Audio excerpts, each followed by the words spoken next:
Okay, shipping and climate change. This rather blurry picture is an Extinction Rebellion protest outside the International Maritime Organization's headquarters back in May of this year, when the International Maritime Organization was considering measures to adopt to meet its recently adopted climate change targets.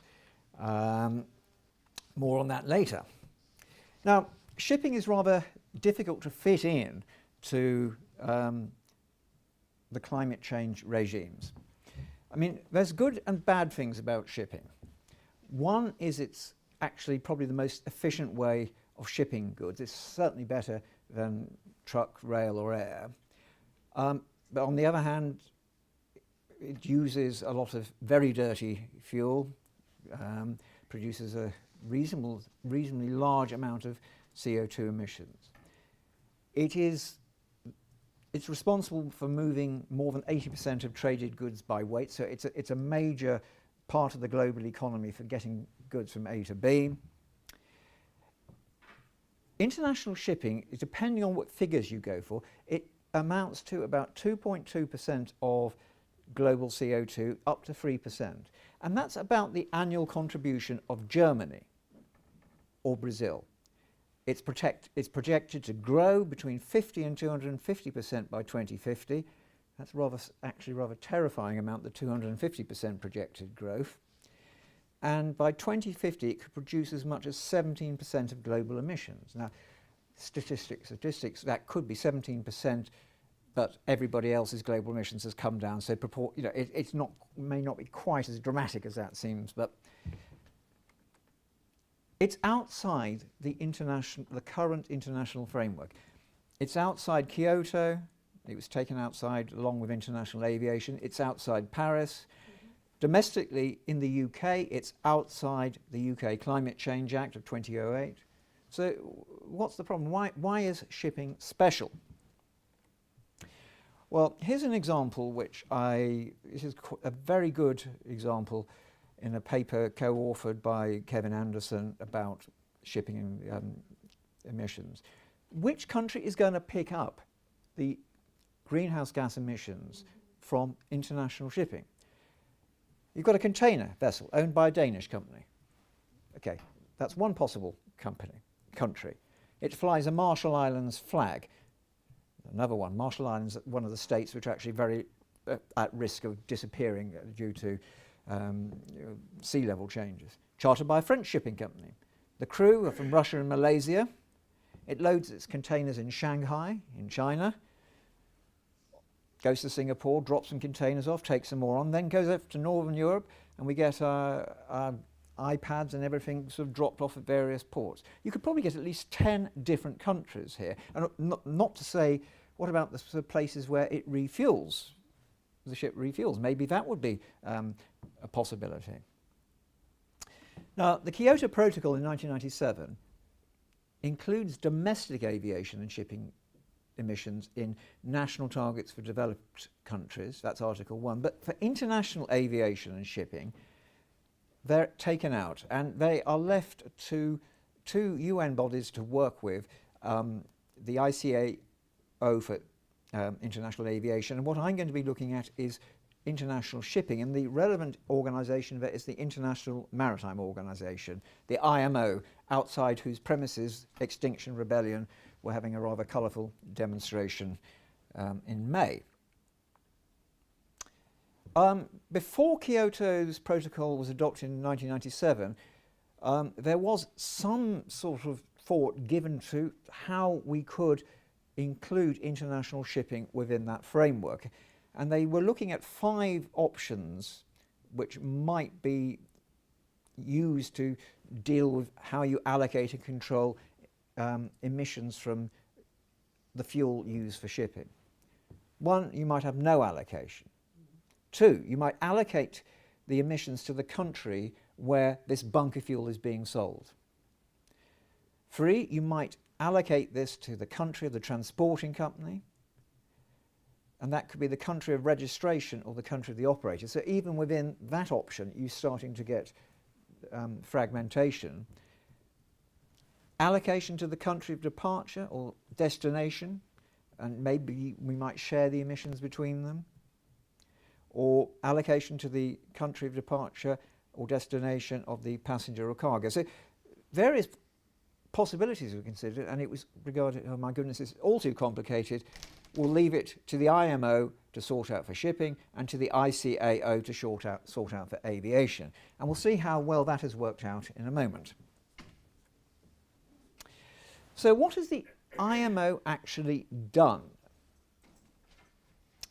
Right, well, it's got some, initially its work was to have, it's amended the Ship Energy Efficiency Management Plan. Basically, these are guidelines for fuel consumption data. What fuel is being consumed by vessels. So they added a new regulation back in October 2016 to the relevant part of the key environmental treaty for international shipping, which is MARPOL. Annex 6 deals with air pollution from ships. That's something which came in 2005. And it's Annex 6 which we're focusing on for this exercise. So this is a reporting exercise. We're going to require collection and reporting of ship fuel oil consumption data, and we're going to have that submitted to an IMO ship fuel oil consumption database. Very much in the general sort of paradigm of controlling corporate activity, you know, sort of let's have lots of reports, let's have nice things on our websites about what we're doing, but any sort of thing about telling people what actually you need to do, actual hard regulations, and we don't want to do that. That's so old-fashioned, command and control. Yes.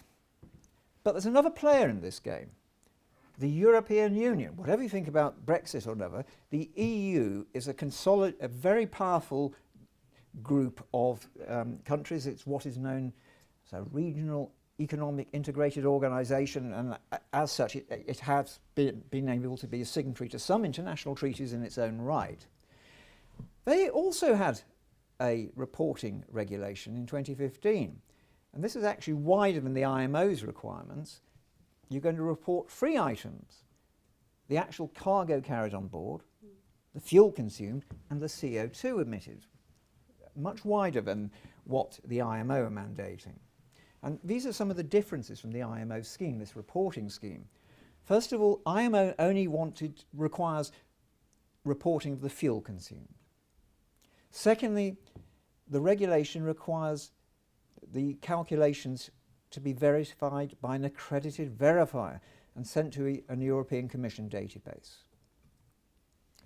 The IMO says, well, we can have verification by the flagship administration, hello Panama, under national procedures. Well, you know, that's going to work pretty well, isn't it?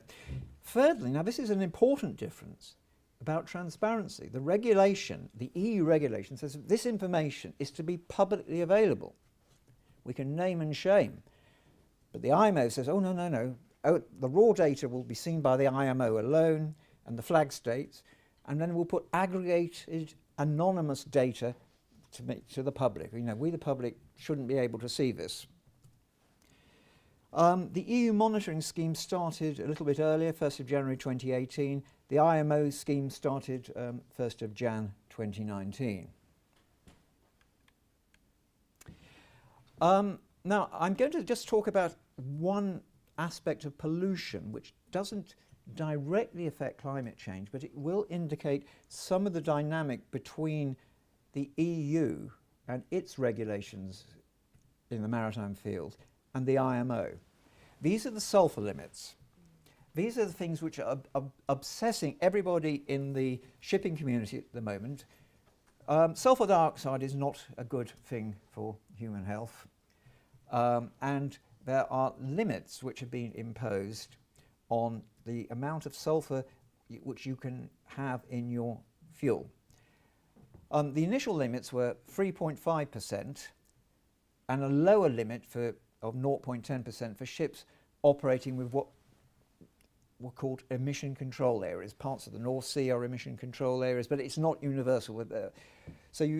And The EU then, in its sulphur directive, said, right, from the 1st of January 2020, we're going to have a general cap of 0.5 within EU waters, within the EEZ of the EU. The IMO we're going to say, well, we're going to phase this global cap in of 0.5% sometime between 2020 and 2025. So there was the possibility that you would get an EU measure coming into effect for EU waters in advance of the IMO regs. Not surprisingly, perhaps, in October 2016, the IMO decided, right, we're going to effectively take the same implementation date as the EU. And that is an example of the IMO being basically given a kick up the backside by the EU and basically falling into line with what the EU has been doing. And that's significant as regards measures to reduce greenhouse gas emissions from maritime transport. The IMO had done nothing in this apart from this fuel reporting measure. The EU Parliament was not pleased about this, so at the end of 2017 they said, right, unless you do something by 2023, we are going to add shipping to our revised emissions trading system. Now, it would be a pretty awkward fit, but we're going to do that. So what happens? April 2018, the IMO decides we've got an ambition to reduce greenhouse gas emissions from shipping by 50% over the levels in 2008 by 2050. And at the same time, we will pursue efforts to phase them out entirely. So that's a sort of... Now, it's interesting about 2008 levels. What are those 2008 levels? You remember 2008 was also the year of the credit crunch. Does that mean that we're going to have... that clearly reduced the amount of trade at the end of the year, and maybe that's a lower level of emissions, which is going to be the starting point. But it still seems to me a particularly low level of ambition. They've also got a carbon intensity reduction target. That's the amount of emissions relative to each tonne of cargo which is being shipped, and the target is to reduce that 40% by 2030, 70% by 2050. So we've got these targets, and the strategy also says that we are going to be following a pathway of CO2 emissions reduction consistent with the Paris Agreement temperature goals. And I think this is what possibly Extinction Rebellion were sort of upset about. Paris is not really demanding enough, but I don't see that these are particularly consistent with Paris, but it's perhaps better than nothing. So what's going to happen? What are we going to do? How are we actually going to actualise this ambition? Here we are, we're perhaps about a year and a half on from the great breakthrough in April 2018. Well, there's been quite a lot of talking going on. First of all, there's going to be some measures which will affect new ships. They're going to strengthen the energy efficiency design index for new ships as of for the future. So we're going to have tougher energy efficiency requirements of those, but those are for new ships. There's a lot of tonnage floating around at the moment which will be used for the next 10, 15, 20 years. And then we've brought in these new measures. They're being brought in from 2025 for new ships into 2022.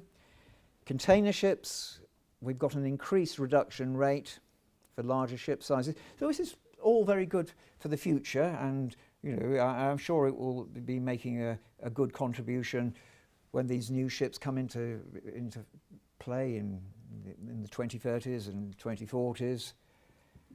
Where we will be with climate change then, I dread to think. But And then they thought, well, what about the next steps, the sort of more short-term steps? So we're going to make an inventory of current global emissions of greenhouse gases. So we're going to include the total greenhouse gas emissions from 2012 to 2018. So we're going to get statistical data on that. We're going to get estimates of carbon intensity for the worldwide fleet.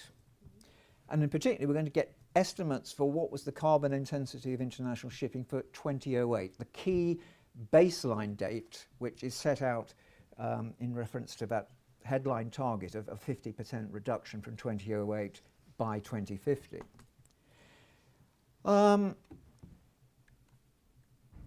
Yes, we're going to have cooperation with ports to reduce emissions from shipping. Actually, this can be done in several ways. One is ports can get more efficient in scheduling shipping, so you don't have such long delays with ships waiting outside to go into ports. We could also have what is called cold ironing, which is basically, instead of when you're in port, running the ship off its fuel, off its own fuel, you plug it into the local grid, which hopefully will be from renewable sources, and effectively, you just plug in and get local electricity that way. So that could make a contribution. I think China is actually quite advanced in developing this system, so that's quite hopeful. There's all sorts of things which they think could be looked at. Onshore power supply, which I've mentioned. Alternative low-carbon fuels are another thing which they're suggesting. But, they're going to have a multi-donor voluntary, note that word voluntary, multi-donor trust fund to provide a dedicated source of financial support for technical cooperation. Yeah, but what about the most obvious candidate for an immediate reduction in GHG emissions? Slow steaming. If you can steam slower, that will reduce GHG greenhouse gas emissions. The French, before the meeting, the 74th meeting of the MEPC, the Maritime and Environmental Protection Committee, the French were suggesting, well, we should have mandatory slow steaming except for container ships.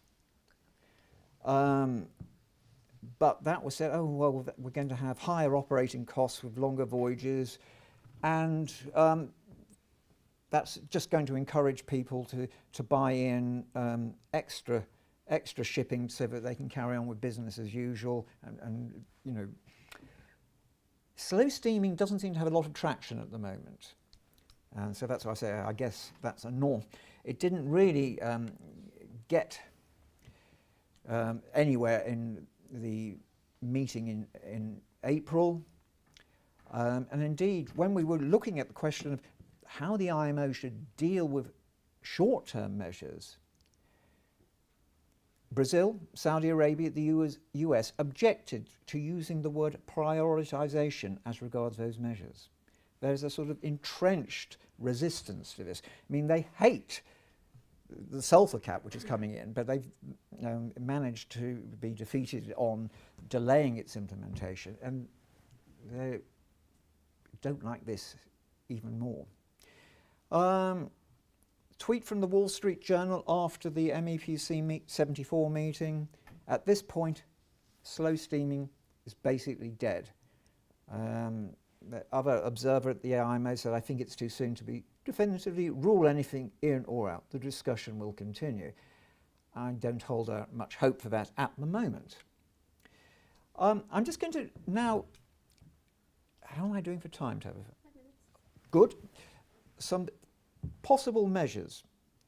There's a really good report by the International Transport Federation, which is part of the OECD, and they've produced a document saying how shipping could be decarbonised by 2035. And it's basically a combination of a whole lot of different measures, including slow steaming, more efficient ship design, alternative fuels, they all have some drawbacks. Some alternative fuels would require completely new ships. Others, you could retrofit existing ships, but it's going to cost.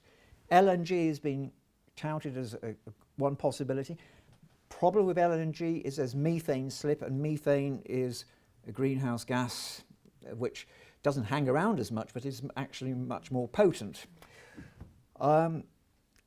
There's electric, and there's actually been a development with an autonomous ship which is going to be starting running in Norway on the purely national run, called the Yara Birkeland, which is going to be an autonomous ship, and it's going to be entirely run by battery. And one of the aims of this is to take as much freight off Norway's roads as possible and ship it onto this domestic shipping line. So that's encouraging. Biofuel, well, that could be exciting. Now, this is something which carbon offsetting. We all love carbon offsetting. How about this? From Norden's website. When burnt, the fuel produces carbon dioxide. But the firms say this is offset by the fact that the fuel is made from organic material which has absorbed a similar amount of the gas at a previous stage. So we could just sort of chop trees down because they've already done their work of offsetting gas, and we can offset that. I don't know if anybody, I just found that an extraordinary statement, but it does produce less carbon dioxide than using heavy fuel oil. Sails, we could start retrofitting sails, and Renault is interested in using sails on its car carriers and is going to start putting sails on. Sails, though, will have the disadvantage of having reducing speeds to 11 knots. Most container ships are between around 20 knots, so you may have to wait longer to get your Renault car, but I think we can perhaps all live with that. There's marine geoengineering, which it's basically pumping stuff into the oceans. Interestingly about that, the sulfur cap. Sulfur dioxide is also something which has an absorbent effect on CO2, so possibly the sulfur cap might be good for human health in some respects, but possibly it's removing some sort of reducing the amount of sulfur in the atmosphere is perhaps removing a sort of form of CO2 extraction. So swings and roundabouts. Yes, so these are all the other longer term measures. I have two questions. Is there a longer term or even a medium term in the climate emergency? I don't think so. That's, and another suggestion for people in the developed world, buy less stuff. And I think Oxfam has got a sort of a whole month of September devoted to that. Most of the stuff I'm wearing is either clothes I've had for a long time or this very smart jacket which I bought in a charity shop in Wells the other day. So now, what about the benefits of climate change for the maritime world? Well, we could open up the polar shipping routes, the North shipping route. I mean, apparently by 2050 we're going to be at least 60 days ice-free in the Arctic. Great. Now, what about the disadvantages of the sulfur cap? Well, one of the things I've mentioned is lack of an absorbent material in the atmosphere to get rid of CO2. But an advantage of the sulfur cap is it's going to make things really much more expensive for ship owners. If they have to go over to low sulfur fuel, it's going to be much costlier. But all the alternatives to that, like fitting closed-loop scrubbers, is going to require a lot of retrofitting. It may produce an economic stimulus to get ship owners thinking about alternative fuels, but don't hold your breath on it. There's what I'm looking for in the future. Could there be future unilateral action by the EU? Could we have a mandatory slow steaming requirement for any ship which wants to get entry to EU ports? Now, there's nothing in UNCLOS, which would the United Nations Convention on the Law of the Sea, which would prevent that. There may possibly be World Trade Organization issues which I had actually got some extra slides on that, but they got the chop because I know I'm under time constraints. Now, the last thing I'm going to do is nothing to do with shipping. It's a plug. This is a commercial. A friend of mine in Bristol does climate change talks, and she actually, her 2016 talks are up on YouTube. If you look under Nikki Jones, What is Climate Change, you will get access to those. Obviously a lot's happened since 2016, but they're still very good. She set up a charity called Avon Needs Trees to plant trees as much as possible, and what they're aiming to do is to buy a piece of land up near Chippenham, plant trees, and the aim is that will sequester carbon from the air, enhancing biodiversity, and also give us natural flood management.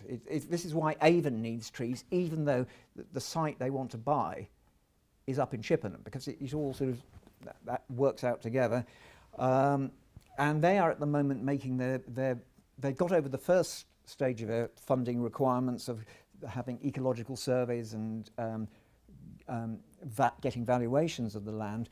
They're now in the process of seeking heritage lottery funding for this, and then if they get that, then they're going to be going round sort of, corporate donors, possibly saying to universities, hey, how about some carbon offsetting? So that's my plug, and I hope I haven't done too much slow steaming. Thank you.